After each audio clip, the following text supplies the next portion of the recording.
Does most of your training look like this?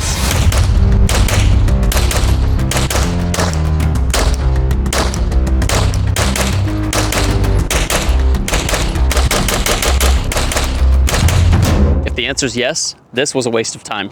Let's talk about why.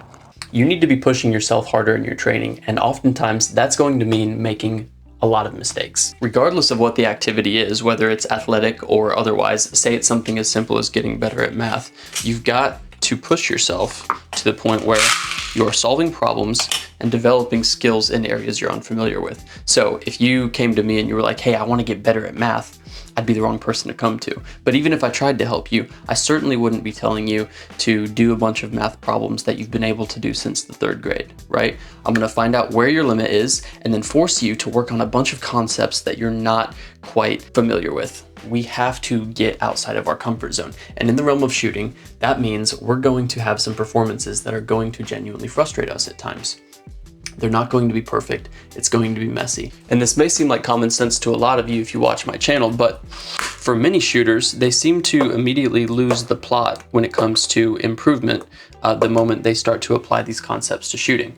And whether it's, the speed is fine, accuracy is final crowd, or for any other reason, people will hyper-focus on what they're already comfortable at and start to plateau and stay exactly at the skill level they've been at for X amount of time. We don't want that though. We want to become better shooters. Okay, I want to quickly take this iPad and show you something that a mentor showed to me over 10 years ago that I still think about every day as I'm trying to push myself. So he calls this the 3 zones.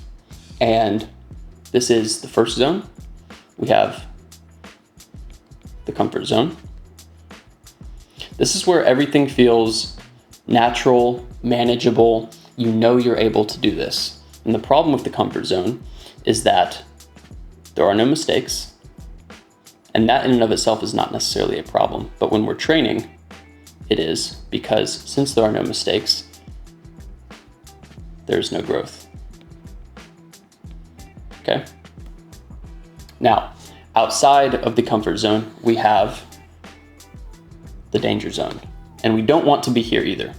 And the reason we don't want to be in the danger zone is because we will be pushing ourselves so hard that when we do make mistakes, they're going to be severe, hopefully still safe, and we're not going to be able to articulate why we made those mistakes. So, unlike the comfort zone, there will be mistakes here.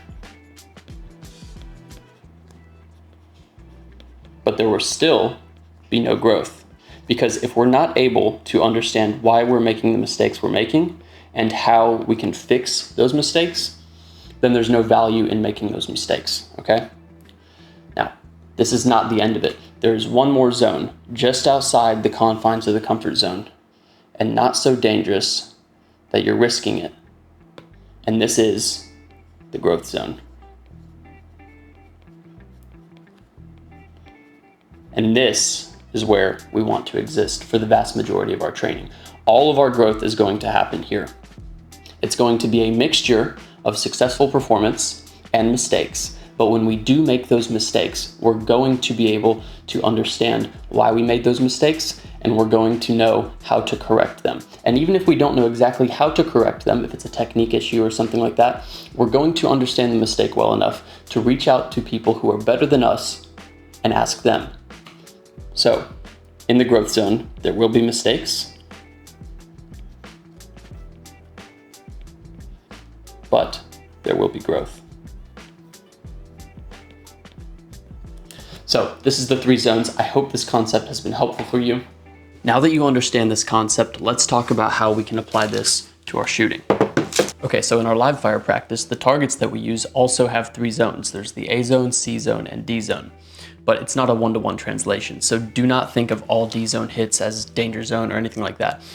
What I'm looking for in my training is a healthy amount of good, accurate A zone hits, and then there's also going to be a very fair amount of Charlies, and then also if I'm pushing, there are going to maybe be some called deltas and mics. Now, quite frankly, when we're training, a called delta or a called mic is going to be much more valuable to me than a single called alpha, right? Because what the delta and the mic that you call and you understand why it happened gives you is an opportunity to improve something, and also proof positive that you are pushing yourself outside your comfort zone a little bit. Okay, so that's what we're looking for. What is the danger zone when it comes to shooting? And again, to be clear, the danger zone is not a zone where we're, actually being dangerous in our training. So the bare minimum here at all times is that we are being safe when we're handling guns.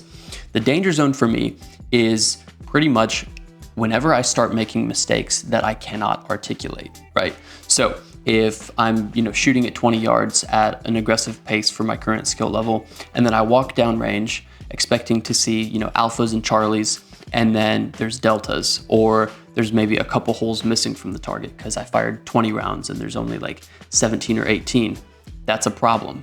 I need to have been able to explain those mistakes, and I should have been able to tell you that those were probably going to be downrange before I even walked up to the target, right? So we call those mystery deltas, mystery mics. We don't know why that happened. So if we're having those mics and we're having those deltas and we cannot explain why they happened, that's when I'm going to start to kind of rein things in a little bit. Because if that continues, it's going to be almost as unproductive as it would be if I were to just, stack alphas well within my current skill level. One thing I will say though, is that this is going to happen if you're genuinely pushing yourself. For you to understand where the growth zone is, you need to know where the danger zone is. So don't beat yourself up too hard if you've got, a mystery mic every now and then. That just lets you know where your current edge of your growth zone is. And since this video is about missing in your training, what about dry fire? Now in dry fire, since we don't have holes that we're creating, hopefully, we need to call our shots, right? So we've got a whole other video out on that, but essentially the act of shot calling is to simply take that mental snapshot and be aware of exactly where your sights were as the trigger broke. So if, we break our trigger and we see our sight jump low and left, or jump to the left, jump to the right, if that's happening over and over again, that's a pattern that we can start to assess. If we are giving ourselves so little confirmation with our sights and so little awareness of what's actually going on that we're essentially just going through the motions at, a breakneck pace, that would be just as unproductive as me doing 100 super slow motion draws in an attempt to get a faster draw. It's simply not going to help us. Now, the other thing I do to push myself in dry fire is set par times. You can do this with a normal shot timer or the several apps that are out there. Go pick one. I don't care which one you pick. But what I will say is setting par times on anything you want to get faster at is probably the single best way to do it in dry fire, because you're going to have that extra pressure. And the way you should approach this in training is, of course, not by simply setting the par time and then doing exactly what you did before you set the par time. You're going to have to start genuinely pushing things. And one of the ways to do that is by simply giving yourself less confirmation on the targets than you were comfortable with. And that is where things will start to open up. Now, again, you have to be honest with yourself about how much confirmation you're seeing through your own sights as you do this stuff. So if you're being a total robot and just jerking the gun around in an attempt to hit the par time, that's not quite it. You need to be aware of exactly what's happening and taking snapshots of, did I drag on or off of this target? Did I actually, get 2 good trigger presses on, XYZ? Did I take enough time for this no shoot? Like, be aware of these things. And it's okay to push again and make those mistakes. We need to be making the mistakes or else we're not working hard enough. But you will know when you're pushing so hard that it's no longer productive. And the last point I want to make here is that we should make a distinction between really pushing ourselves and exploring, experimenting, trying to get to that next level of skill, and then what I would call, assessing and refining my performance. You'll hear a lot of people refer to this as match mode. That's fair too, especially if you're a competitor. So if you're a law enforcement officer prepping for, their annual qualification, or you're a competitor prepping for a big major match, your training might shift closer and closer towards your comfort zone a little bit, just so that you can hone and refine, what a consistent performance at your current skill level is. Because it's going to be very hard to try and reinvent your wheel essentially, overnight if you're only a week or 2 out from the big performance that you need to do. Now, if you don't carry a gun for competition and your training is not going to be shifting at that big of a scale macro-wise, what I would probably be doing is every time I go to the range, I would probably begin with some form of a cold start right? And that's going to be closer to my comfort zone. I'm going to see what I can deliver on demand without pushing myself too hard. And then I'm probably also going to end my practice with something like that, just to see like if my comfort zone has shifted at all. Especially when you're a newer shooter, you will see some good newbie gains after a long range session. But the bulk of that, the whole meat and potatoes of that training session, is going to be me pushing at an uncomfortable pace, trying to unlock that next level of skill. A lot of this may have been stuff you've already heard from other people, but when I was newer to shooting, I didn't understand any of these concepts and I was worried about all of the wrong things. Let people know in the comments if you've got any other tips of your own to provide. Thank you for watching, and I hope this video made you a better marksman.